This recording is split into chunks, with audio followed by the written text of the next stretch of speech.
पंचाध्यायी का जो राजमल जी हैं, पंचाध्यायी के संस्कृत के छंद तुम पढ़ना, उनमें ये गुण है। चाहे गद्य पढ़ लो चाहे पद्य पढ़ लो उनका, चाहे श्लोक पढ़ लो चाहे उसे गद्य में पढ़ते जाओ, बिल्कुल एक अन्वय लगाने की जरूरत नहीं है। उससे मैं बहुत प्रभावित हूँ उनकी उस स्टाइल से। इसलिए मैं अपनी इन पद्यानुवाद में, अपनी कविताओं में जो भी लिखता हूँ उसमें वैसा ही लिखने की कोशिश करता हूँ, क्योंकि सब संस्कृत वाले तो हैं नहीं ये कि जो अन्वय लगा लेंगे फटाफट।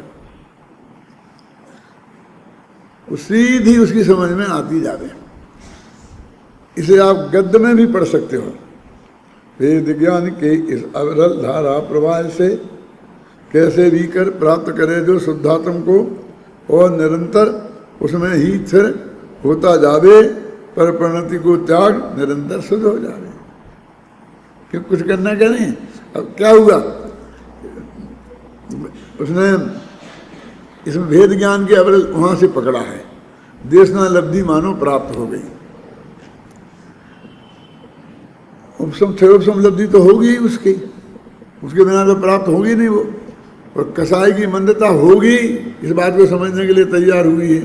दो ऊपर से समझ लेना।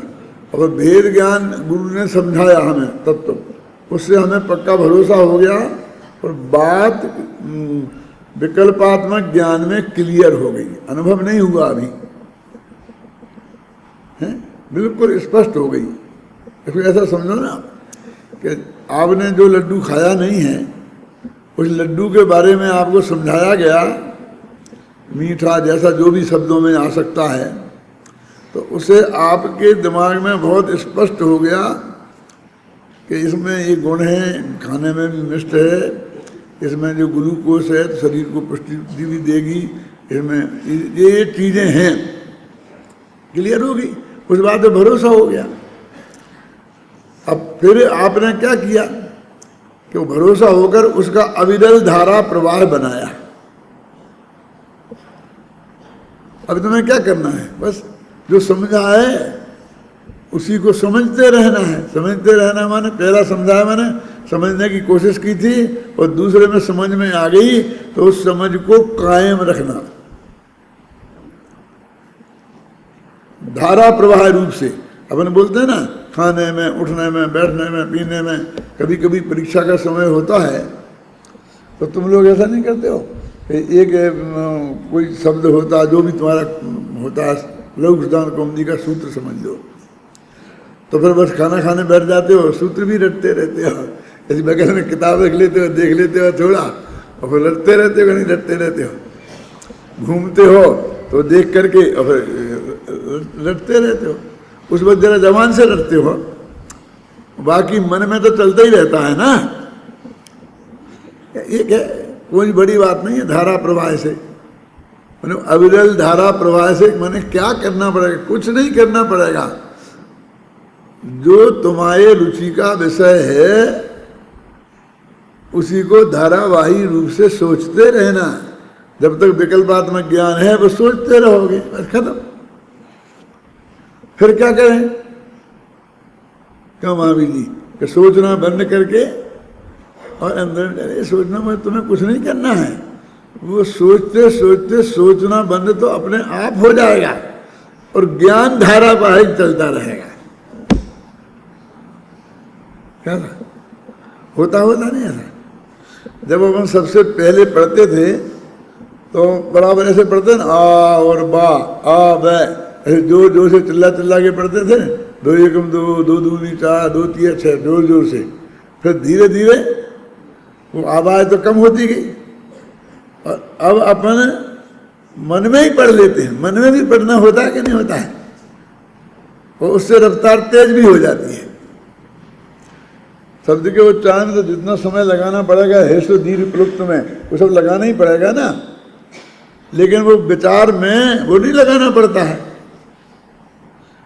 तो जब ऐसे पढ़ते हैं तो फटाफट पढ़ लेते हैं कि नहीं। एक पेज को बोल के पढ़ो तो 1 मिनट लगेगा, इसी एक पेज को बिना बोले पढ़ो तो आधा मिनट में पढ़ लेते हो। अब वो मन के विकल्प सोचते रहते हैं। वाणी का चला गया ना, और मन सोचता रहता है। फिर मन के भी विकल्प खत्म हो जाते हैं और ज्ञान में वो बना रहता है। उसका नाम है अविरल धारा प्रवाह से। इसको शास्त्र में एक अजपा जप शब्द आता है, अजपा जप। आपने देखा होगा जो हिंदू साधु एक थैली हाथ में ऐसा बांधे रहते हैं और उसमें माला रहती है और माला के गुड़िया को भी बदलते रहते हैं अंदर। वो थैली क्यों बांधते हैं कि हाथ से माला छूट के नीचे न गिर जाए। छूट सकती है ना, तो वो थैली में रहे। और ऐसे ऐसे करते रहते हैं। अब वे तुमसे बात भी करते रहेंगे, क्यों भाई हुआ स्टेशन के जाना था, हेरा टिकट मिल गया। वे कहते थे अजपा जाप है, वो उस वक्त तक जाप चलता रहता है। तो ये बात सच्ची है, घबराना नहीं है, वो झूठ नहीं बोल रहा है। हो सकता है ऐसा, क्यों कि बीच में जो विकल्प आया है वो ऊपर के लेवल से आया है और जाप अंदर के लेवल पे चल रहा है। वो बराबर है, वो चलता रहता है। समझ में आई ना। अब रोज आगे बाहर भाषण ही करने लग जाए और खूब गप्पे लगाने लग जाए तो जरूर हट जाएगा। एक आध वाक्य से कोई फर्क नहीं पड़ता, क्यों? वो अंदर उसी बारे के बारे में सोचता रहता है। हम भी जैसे बैठ के लिखते रहते हैं ना, तो बीच में याद आता है कि हमने ये काम बताया था, शांति जी को ने किया कि नहीं किया। तो बीच में शांति जी फोन कर दिया कि नहीं, और अपना वो लिखते रहते हैं, बोलते रहते हैं। वो धारा कंटिन्यूटी की टूटती नहीं है, समझ में ना। वो धारा का नहीं टूटना ही अजपा जाप है। ये अविरल प्रवाह, भेद विज्ञान के अविरल धारा प्रवाह से, ये है असली पुरुषार्थ, जिससे तुम्हें शुद्धात्मा की उपलब्धि भी होगी श्रद्धा और ज्ञान में। और फिर ऐसा ही यही करते रहोगे आगे आगे, और कुछ नहीं करना, तो उपलब्धि माने चारित्र संबंधी उपलब्धि भी होगी, केवल ज्ञान भी हो जाएगा। आगे एक गाथा आई है ना, कौन सी? जिस भांति प्रज्ञा छेनी से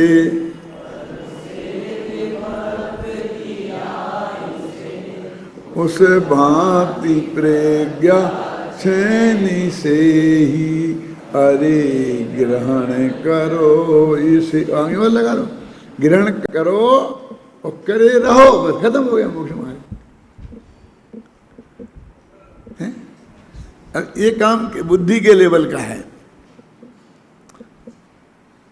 गुरु ने उपदेश दिया और हमने अपनी प्रज्ञा श्रेणी से उसे ग्रहण किया। प्रज्ञा श्रेणी क्या? उपयोग की सूक्ष्मता। जिन परम पैनी सुबुध चैनी डार्य अंतर भेदिया, भेदिया भेद में कुछ नहीं करना है। वरुणादि अनुरागादि तेज भाव को न्यारा किया माने न्यारा जाना, खत्म। अब इसे रटो निरंतर, रटो रटो रटो रटो, यही पाठ है कि तुम रट्टू तोता बनाओगे। क्या मार्ग ही है, हम क्या करें? हैं? उसमें निरंतरता बनी रहे। निरंतरता किसे बोलते हैं जानते हो? गैप नहीं आना। अंतर माने गैप और निरंतर माने गैप नहीं आना।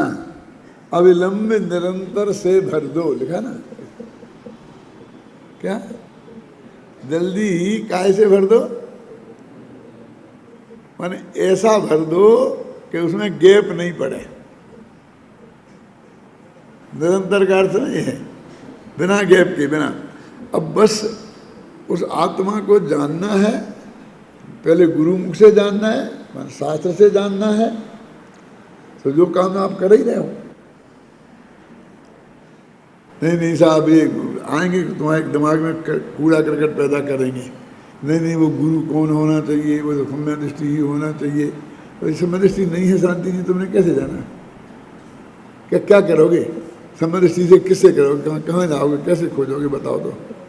सारी दुनिया में नहीं साहब वो सम्मत ऋषि के बिना तो होता नहीं देखने लब्धि, लेकिन तुम वो तो पक्की है, नहीं होती है, मान लो नक्की हो गई, अब क्या करना है? सारे हिंदुस्तान में कैसे खोजोगे? क्या लक्षण है तुम्हारे पास? वो 2 लाइन बोलता है, उसमें से तो उसका अज्ञान टपकता है और आंखें बंद करके बैठ जाता है, ऐसा होता, सम्मत ऋषि बन जाता है। ये बताया ना, मैंने बहुत सम्मत ऋषियों को देखा है, इसलिए कह रहा हूं, वो बाकी आगम के अनुसार होता ही नहीं जो बता रहे हैं। कोई कह रहा है अभी केवल ज्ञान है पर्याय में, और सम्मत ऋषि बने हुए हो, केवल ज्ञान है पर्याय में। कोई ये कहता, कोई क्या क्या कहते हैं हम, कि बिल्कुल जैसे समझ लो कि कोई गजब ही है। तो एक दादा गुरु दादा भगवान का नाम सुना होगा, वे कहते हैं कि वो कोई वर्षों से 12वें गुणस्थान तक रहे। अब साथ में क्लियर लिखा कि वो अंतर्मुख से ज़्यादा 12वें गुणस्थान का काल ही नहीं है, वे 12 बरस से 12वें गुणस्थान में है। तो जब मैंने उनसे कहा है, बोले नहीं आप समझते नहीं हो, समझाओ, ये अक्रम विज्ञान है, अक्रम विज्ञान है। उनका नाम दिया उन्होंने अपने, क्या नाम, कि और लोगों को तो वैसे ही होता है जैसे आप कहते हो सबको, लेकिन किसी विशिष्ट व्यक्ति को ऐसा हो जाता है, उसे उस क्रम में नहीं रहना पड़ता। क्या उन्हें कौन समझाए, क्या कहे? लोग हमसे कहते तुम कैसे कह रहे हो उनके बारे में ऐसे सब? अरे भाई, अब एकदम साफ ही मोटी मोटी गलती है। देखो एक बहुत खतरनाक बात कहता हूँ, तुम कहीं मत कहना, लेकिन तुम समझ लेना। हालांकि मैं जानता हूँ ये टीवी पे जाने वाला है, सारी दुनिया सुनने वाली है। ये सच्चे देव शास्त्र गुरु हैं, ये भले ही जानना कठिन हो, लेकिन ये नहीं है, ये जानना तो बहुत आसान है। समझ में आई क्या नहीं आई? क्यों इतनी स्थूल स्थूल भूले हो, जो सारी दुनिया जानता हो, तो एक सेकंड में मालूम पड़ जाता कि नहीं है। नहीं है जानना बहुत आसान है। तुमने थोड़े से शास्त्र पढ़े हो, उसकी परिभाषा पढ़ी हो देव शास्त्र गुरु की बालबोध पाठमाला भाग 1-2 में, तो उतने से ही ये नहीं है ये जाना जा सकता है ये भले ही ना जाना जा सके।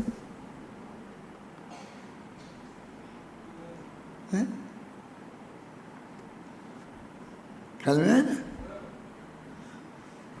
इसलिए मेरे कहने का मतलब जानना बहुत आसान है, बहुत कठिन नहीं है, लेकिन ये है, ये कहना बहुत कठिन है। क्योंकि जो चीज़ हमें दिखती है उसकी नकारात्मक व्याप्ति तो है, सकारात्मक व्याप्ति नहीं है। समझ गए ना? अन्वय तो नहीं है, व्यतिरेक तो है। नग्न दिगंबर दशा के बिना मोक्ष नहीं होता, ये तो व्यतिरेक है क्या नहीं है? इसमें क्या दिक्कत रहेगी अपन को जानने में? लेकिन नग्न हो गए तो इसको मोक्ष हो ही जाएगा, ये जानना नहीं है, संभव नहीं है अपने लिए। वो केवल ज्ञानी जाने, करने के लिए तो बहुत बढ़िया है ना। दूसरे का संबंध जानना बहुत कठिन है, और अपना आत्मा जानना बहुत सरल है। अपने यहाँ है, गुरु ने बताया, शास्त्र में लिखा, उसके अनुसार हमने बराबर क्या किया? अविरल धारा प्रवाह से, आ गया ना? वेद ज्ञान के इस अविरल धारा प्रवाह से कैसे भी कर प्राप्त करें जो शुद्धात्म को। धारा प्रवाह से वो आत्मा प्राप्त हो जाता है, उसे प्रायोग्य लब्धि कहते हैं।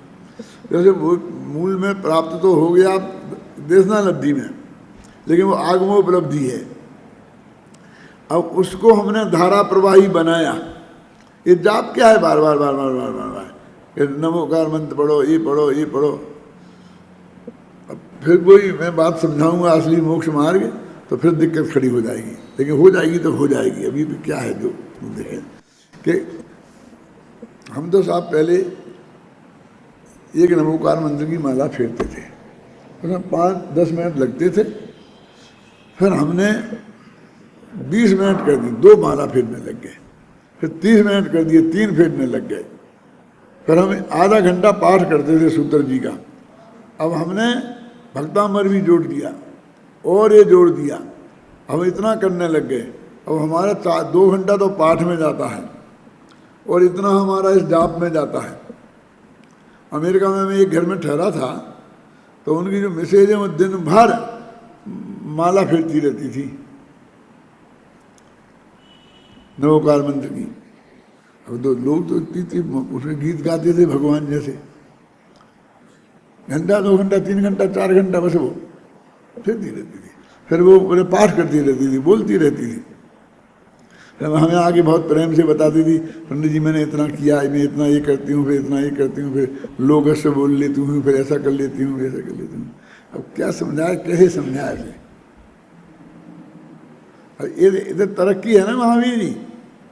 अब हम ये कहते हैं कि तूने विषय कसाय में से समय निकाला और नवोकार मंत्र की माला दी, तो बहुत बढ़िया है ना। अब इसको कौन बुरा कहेगा, हम भी नहीं कहेंगे, है भी नहीं। अब तूने जितना जितना अधिक समय निकाला तो मालाएं ही बढ़ाती गई, समझ गया, वो पाठ ही बढ़ाती गई। तो तेरे आत्मा को समझने का कहाँ फुर्सत मिली। वो समय तो हमें बहुत मुश्किल से मिलता है। क्यों? देखो छाती पे हाथ रख कर देखना, जब भी हमारी धार्मिक भावना बढ़ती है शांतिलाल जी, तब हम क्या करते हैं कि जो जो धार्मिक क्रियाएं अभी कर रहे हैं उन्हीं में अधिक समय बढ़ा देते हैं। करते हैं कि नहीं करते हैं? वो ही नहीं थी ऐसी, हम सब ऐसे हैं।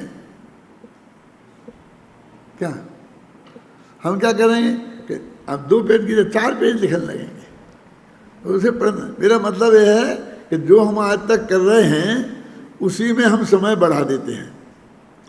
उससे उपलब्ध होता होता तो हो जाता ना, हुआ नहीं। तो कुछ कछु और रहा उन साधन से, जब ताप किया तब ताप किया, पूजा किया था क्या नहीं श्रीमद का। अब वो जो और रहा बाकी, तो उसके लिए सोचने को तो तूने समय नहीं निकाला, कैसे काम होगा। हमने कहा भाई माला एक ही रहने दो, एक से ज़्यादा करने की जरूरत नहीं है, अजीर्ण हो जाएगा, कब्जियत हो जाएगी। देखो पंडित जी के नमोकार मंत्र की माला मत बढ़ाओ। अभी ये करो, स्वाध्याय करो ना, जिससे काम होना है, उसमें मत बढ़ाओ। छोड़ दो तो मैं नहीं कह सकता हूं, क्यों, फिर तो बहुत मुश्किल हो जाएगा मुझे इस दुनिया में रहने में। यदि तुम छोड़ दो तो कोई ज़्यादा फर्क पड़ने वाला नहीं है, क्योंकि उससे कुछ हुआ नहीं ना, 9 दफे से भी काम चल जाएगा।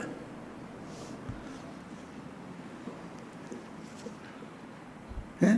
लेकिन वो जो समझने में समय लगना चाहिए ना, जो कौन से, जो हमें जिस आत्मा में धारावाही रूप से बहना चाहिए, उसके लिए तो हमने समय निकाला नहीं।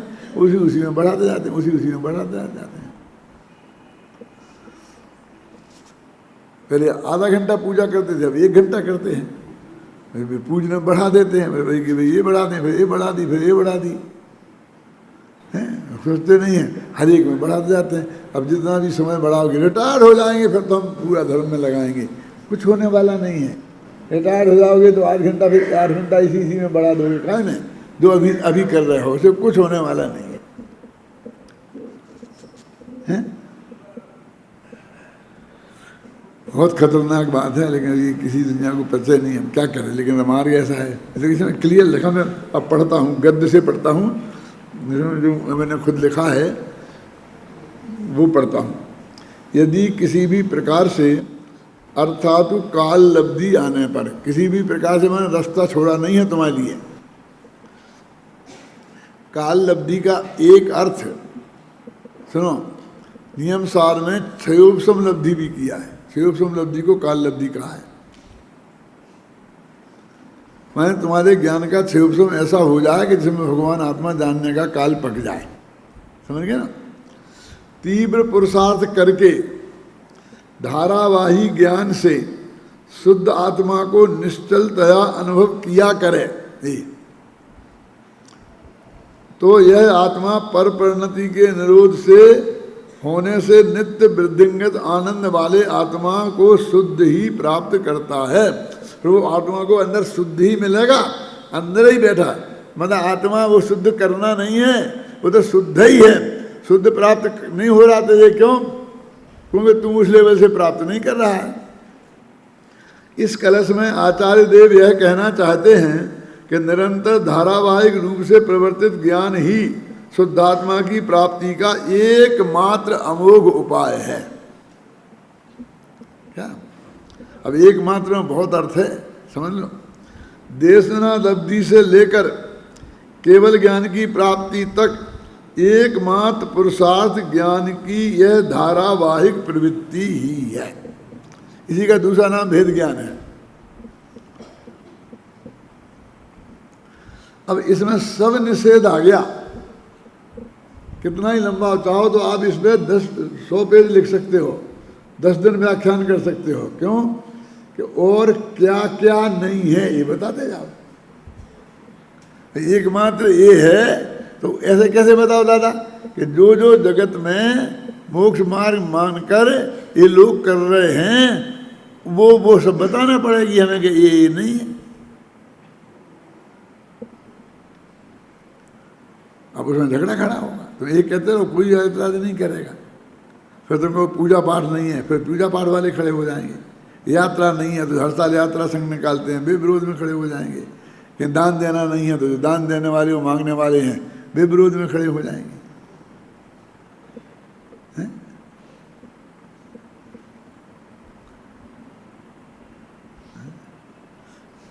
मेरे से लोग कहते हैं कि भाई पंडित जी आप तो ये बना रहे थे पुण्य नहीं पाप बांध रहे हो। क्यों बांध रहे हम पाप? तुम तो कहते हो ना हम तो फंस गए भैया, हम तो ये काम के आदमी नहीं है, हम तो इस काम की हमेशा, इसमें हमारे क्या था, इतना बढ़िया हॉल था, अब उसमें क्या फर्क पड़ गया? ये लग गई थी, इससे हमें क्या फर्क पड़ गया? वो तुम्हें क्या फर्क पड़ गया? क्यों? तुम वहाँ बैठ के सुनते थे बेटा, हम यहाँ बैठ के सुनाते थे बस। भगवान की एक मूर्ति दर्शन कर ले, मजा आया, आनंद, क्या की जरूरत थी, क्या कमी थी? अब चढ़ जा बेटा सूली पे, भला करे भगवान, हमारा 1 आध बरस बिल्कुल ऐसे ही बर्बाद हुआ जाता है। कि आप तो इसमें अनुपलब्धि खोज रहे, ये मनुष्य का एक एक क्षण बहुत भारी है क्या नहीं? बोलो आप तो अब ये तो पाप बांध रहे, अब पाप पुण्य जो बने बन जाएगा, लेकिन बात सच्ची है क्या नहीं? मैं बताओ मुझे, क्यों तारा चंदी है? ये विकल्प जाल में काहे को उलझ गया? क्या लेना देना था?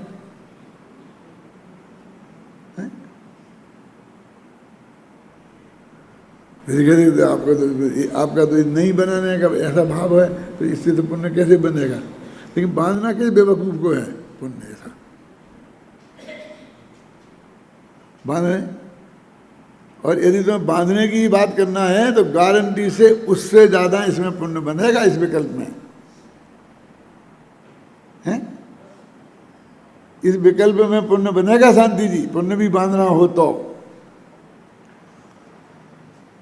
है? तो ऐसे ही हुआ ना, जो नमीचंद काका कहते थे, क्या आपको सुनना है कि नहीं सुना? तुम विद्यार्थियों ने नहीं सुना होगा। हाँ भाई तुम जरा धैर्य रखना। ये हमारे एक विद्वान थे नमीचंद काका, गुजरात के विद्वान थे, ठीक गुजराती में बोलते थे, लठ छाप। तो वो बोलते थे कि एक आदमी ने क्या किया, एक वो दरवाजे पे सुबह बैठ के दातुन करता था, अपने गांव में करते हैं ना, दरवाजे के बाहर बैठ कर के दातुन करते हैं, और वहाँ सुबह गाय भैंसें निकलती थी, तो एक भैंस के ऐसे टेढ़े टेढ़े सींग थे, ऐसे, समझ गए ना? तो वो सोचता था कि इसके सींग में यदि मेरी गर्दन फंस जाए तो क्या होगा? तो सोचते सोचते सोचते गए, दुर्योजना सोचते हैं, एक देखो ना प्रयोग करके, तो उसने अपनी गर्दन जाकर उसमें फंसाई तो भैंस भड़की, वो भड़की तो भागी, तो क्या हुआ होगा समझ लो आप? जिधर हाथ पैर घिसटते गए बहुत देर तक, फिर मुश्किल से छूटे, तो अस्पताल में पड़े थे, तो लोग पूछने आते थे कि भाई क्या हुआ, ये एक्सीडेंट कैसे हो गया? कह रहे क्या हुआ, वो गाय की सींग में मेरी गर्दन फंस गई। तुम्हारी गाय की सींग में तुम्हारी गर्दन कैसे फंस गई? किसने फंसाई? कि मैंने फंसाई। उन्होंने सुनाई कि मैं 6 महीना से सोच। तो भाई मूर्ख, तुझे गर्दन फंसाने के पहले सोचना तो था। तो वो बोले कि 6 महीना से सोचता था कि यदि फंस जाएगी तो कैसा अनुभव होगा।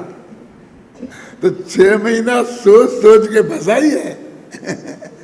बिना सोचे का काम नहीं है। समझ आया? तो इसे हम सोच के फंसाना कहेंगे, दुनिया तो नहीं मानेगी ना।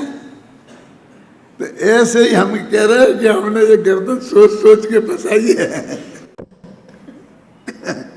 बहुत सोचा कि नहीं करना, करना नहीं करना, नहीं करना, नहीं करना, करना।